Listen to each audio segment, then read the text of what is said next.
Les adeptes de ces interviews le savent, Apolline de Malherbe ne mâche pas ses mots. D'autant plus lorsqu'il s'agit de confronter certaines personnalités à leurs propos. Ce mercredi 19 avril, c'est l'essayiste et politologue Patrick Buisson qui prenait place face à la journaliste, dans son face-à-face sur BFM TV. L'ancien conseiller de Nicolas Sarkozy a notamment livré son point de vue sur l'état de la politique française, mais aussi sur l'époque actuelle, qu'il analyse dans son nouveau livre Décadence, au travers de la révolution sexuelle et de ses effets. L'occasion pour Apolline de Malherbe de l'interroger sur l'un de ses constats, l'émancipation des femmes a conduit à une sorte d'aliénation. Pour Patrick Buisson, les femmes étaient tout aussi capables de dire non auparavant.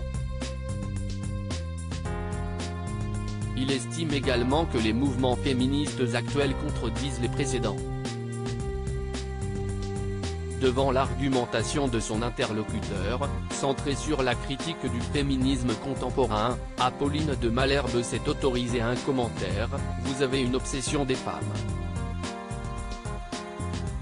Et Patrick Buisson de lui répondre par la négative: « Ce n'est pas une obsession du tout, c'est une réalité », avant de reprendre ses explications. Un discours qui ne semble pas avoir convaincu la journaliste, qui a fait valoir les avantages que sont le travail et l'indépendance des femmes dans la société. Patrick Buisson, sa leçon à Marine Le Pen à 73 ans, l'ancien directeur de la rédaction de l'hebdomadaire d'extrême droite Minute est revenu sur l'état de droite française dans le climat actuel. Et notamment, sur les choix de la principale adversaire d'Emmanuel Macron, Marine Le Pen. Pour Patrick Buisson, la chef de file du Rassemblement national se trompe de stratégie en choisissant l'axe de la respectabilité.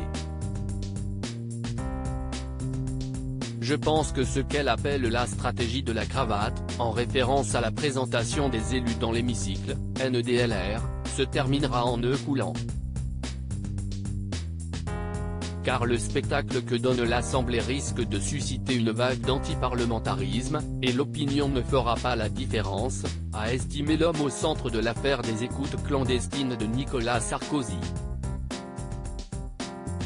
Une voix de plus tentant de saisir les enjeux de la crise politique actuelle. Article écrit en collaboration avec 6 médias. Crédit photo, capture d'écran, BFM TV.